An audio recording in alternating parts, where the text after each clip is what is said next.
Hello students, question number 10 from JEE Main 2022. 25 July shift 2. The question is, let the point P alpha comma beta be at a distance at a unit distance from each of the two lines, this and this. इन दोनों line से unit distance पर है. If P lies below L1 and above L2, then 100 times alpha plus beta is equal to क्या आएगा ये बताना है मुझे. तो बेसिकली मैं सबसे पहले तो अगर ओरिएंटेशन ड्रॉ करूँ इन दोनों का, दोनों लाइंस का, तो जो L1 लाइन है वो पॉजिटिव स्लोप के साथ लाइन बनेगी और इसका स्लोप जो होगा बेसिकली 3/4 स्लोप के साथ है. वाई का वैल्यू यहाँ पर 12/4 आ रहा है, यानी कि 3 पर ये जाके कट करेगा. और इधर यहाँ पर एक्स एक्सिस को अगर देखें तो ये -4 पे कट करेगा, तो -4 और 3 पर कट करने वाला कुछ इस तरीके से ये लाइन आएगी. तो इस लाइन को मैं इस तरीके से ड्रॉ कर लेता हूँ और ये हमारी L1 लाइन है. दूसरी लाइन है ये वाली, इसका नेगेटिव स्लोप है. अगर आप y और x दोनों का वैल्यू निकालोगे तो नेगेटिव आएगा, यानी कि और साथ में इसका x कोऑर्डिनेट अगर निकालूंगा तो 11/8 आ रहा है. 11/8 अगर देखें -11/8 तो ये 1 पॉइंट समथिंग यानी 2 से भी कम आ रहा है. तो यहाँ से कुछ इस तरीके से यहाँ पर कहीं पर कट करेगा. और साथ में अगर देखा जाए तो इसका स्लोप जो है, इसका स्लोप आ रहा है -4/3 आएगा और इसका स्लोप 3/4 है. तो दोनों को मल्टीप्लाई करेंगे तो -1 आ रहा है. तो बेसिकली ये दोनों लाइंस जो है परपेंडिकुलर है आपस में. तो कुछ इस तरीके से दूसरी लाइन आएगी,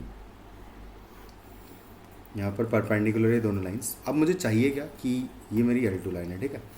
तो ये जो पॉइंट P है अल्फ़ा कॉमा बीटा, ये है लाइज बिलो L1, मतलब कि L1 से तो नीचे होना चाहिए, एंड अबव L2 यानी कि L2 से ऊपर होना चाहिए. तो बेसिकली इस वाले रीजन में आना चाहिए, कंटेनिंग ओरिजिन वाले में. ओरिजिन कंटेन करने वाला रीजन जो है उसका बेसिकली मुझे एंगल बाइसेक्टर चाहिए होगा, क्योंकि अगर सेम डिस्टेंस पर पॉइंट चाहिए होता है हमें किन्हीं दोनों लाइन से, तो वो बेसिकली एंगल बाइसेक्टर पर लाई करने वाला पॉइंट होता है. तो मैं दोनों का angle bisector, origin containing angle bisector निकाल लूँगा. तो जो कि आएगा 3x - 4y + 12 divided by 5 equal to, यहाँ पर कर दूंगा मैं 8x + 6y + 11 प्लस साइन के साथ ले लेंगे क्योंकि दोनों कांस्टेंट पॉजिटिव है, डिवाइडेड बाय आ जाएगा 10. कुछ इस तरीके से आ जाएगा. इसको कैंसिल आउट करेंगे तो ये आ जाएगा 2 times 3x - 4y + 12 and equal to होगा 8x + 6y + 11. तो इसको सॉल्व करें अगर तो ये हो जाएगा 6x और -8x करूँगा तो आएगा इधर -2x. हो जाएगा -8y एंड -6 कर दूँगा तो आएगा -14y आ जाएगा. और नेक्स्ट आएगा 12 × 2 24 24 -11 कर देंगे. तो 24 - 11 करूँगा अगर मैं तो 13 बचेगा. तो यहाँ पर +13 आ जाएगा इक्वल टू 0. तो बेसिकली यहाँ से माइनस कॉमन लेके अगर मैं हटाऊँ तो 2x + 14y - 13 इक्वल टू 0 आ जाएगा. ये हो जाएगा हमारा वो एंगल, रिक्वायर्ड एंगल बाइसेक्टर जिसपे कि अल्फ़ा बीटा पॉइंट जो है वो लाई कर रहा है. ये वाला इक्वेशन आ जाएगा और इस पर ये पॉइंट कुछ अल्फ़ा कॉमा बीटा मुझे मिलेगा जो कि इन दोनों लाइन से बेसिकली 1 डिस्टेंस पर पॉइंट लाई करने वाला है. तो मैं अब क्या करता हूँ, किसी एक लाइन से, जैसे कि मैं मान लेता हूँ इस वाले L1 लाइन से डिस्टेंस इस अल्फ़ा बीटा की इक्वल टू 1 कर देता हूँ. ये हो जाएगा 3α - 4 बीटा एंड +12 डिवाइडेड बाय आएगा 5 इक्वल टू कर देते हैं 1. तो यहाँ से हमें जो इक्वेशन मिलेगी वो आएगी 3α - 4 बीटा एंड +12 इक्वल टू हो जाएगा 5. तो यहाँ से आ जाएगा ये 3α - 4 बीटा +7 इक्वल टू 0. और अल्फ़ा बीटा इस इक्वेशन को भी सेटिस्फाई करेगा, तो इसको सेटिस्फाई कर देते हैं. तो ये हो जाएगा 2α + 14 बीटा एंड माइनस हो जाएगा 13 इक्वल टू 0. तो बस इन दोनों इक्वेशंस को अगर अल्फ़ा बीटा सेटिस्फाई कर रहा है तो इन दोनों को सॉल्व कर लेते हैं. तो मैं फर्स्ट इक्वेशन को 2 से मल्टीप्लाई कर देता हूँ. तो ये हो जाएगा 6α माइनस हो जाएगा ये 8 बीटा और आएगा +14 इक्वल टू 0. सेकेंड इक्वेशन को 3 से मल्टीप्लाई करेंगे तो आएगा 6α और प्लस आएगा यहाँ पर 14 इंटू 3 कर देंगे, 14 तिया 42 बीटा, और आएगा माइनस 13 इंटू 3 39 हो जाएगा इक्वल टू 0। दोनों को सब्ट्रैक्ट कर दूंगा तो यहाँ से ये और यहाँ पर प्लस हो जाएगा, तो ये कैंसिल आउट हो जाएगा।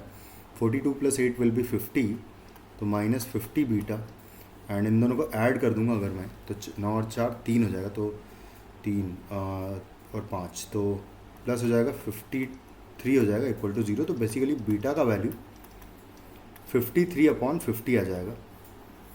और सेम में अल्फ़ा निकाल लेंगे, तो अल्फ़ा कैसे निकालेंगे? अल्फ़ा के लिए हम लोग क्या करेंगे कि इनको सेम बना लेते हैं। यहाँ पर 14 है, तो या फिर बीटा का वैल्यू 53/15 मैं फर्स्ट इक्वेशन में पुट कर लेता हूँ। तो ये देखो क्या हो जाएगा, ये हो जाएगा 3 अल्फ़ा -4 टाइम्स 53/50 है, एंड +7 इक्वल टू 0। ये कैंसिल आउट कर दूंगा अगर 2 से, तो यहाँ पर 25 आ जाएगा, यहाँ पर 2 बचेगा। 53 का डबल 106 हो जाएगा, तो 3 अल्फ़ा -106/25 + 7 इक्वल टू 0। तो 3 अल्फ़ा -106, या फिर इसको सामने लिख देते हैं, तो हो जाएगा 106/25 -7 कर दूंगा। तो यहाँ से 3 अल्फ़ा का जो वैल्यू आएगा वो हो जाएगा 25 इंटू 7 कर दूंगा, 6 करेंगे तो 150 होगा, 7 करेंगे तो 175 हो जाएगा। तो 106 -175/25 हो जाएगा। तो अल्फ़ा का वैल्यू नेगेटिव आ जाएगा, जो कि होगा 50 होता अगर 100 माइनस का 75 में से 6 माइनस कर दूंगा तो बचेगा 69 बेसिकली। तो 69/25 आएगा, एंड डिवाइडेड बाय इस 3 से भी कर दूंगा, तो 3 से डिवाइड करेंगे तो यहाँ से आ जाएगा 23/25 हो जाएगा बेसिकली ये। तो ये हो जाएगा हमारा आंसर। और बस अब मुझे जो वैल्यू निकालनी है उसमें वैल्यू पुट कर देता हूँ। तो यहाँ पर 100 टाइम्स अल्फ़ा प्लस बीटा का वैल्यू निकालना है मुझे, तो 100 टाइम्स अल्फ़ा प्लस बीटा, तो ये हो जाएगा 100 टाइम्स अल्फ़ा है मेरे पास 23/25 एंड प्लस बीटा का वैल्यू है 53/50 है। और सॉरी ये तो माइनस आएगा, यहाँ पर माइनस आएगा ये, सॉरी।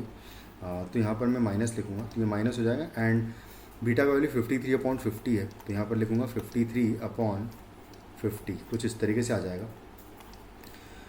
इसको तो डबल कर लेते हैं, तो डबल करेंगे तो 46 हो जाएगा, तो -46 होगा, तो ये हो जाएगा 100 एंड इंटू -46 प्लस हो जाएगा ये 53 एंड डिवाइड बाय आएगा 50, तो ये 2 टाइम्स कैंसिल आउट हो जाएगा। तो 2 इंटू, और यहाँ से डिफरेंस देख लेंगे तो 4 और 3 7 हो जाएगा, तो 2 इंटू 7 हो जाएगा 14, जो कि हो जाएगा आपका final answer of the question which is in option D. Thank you.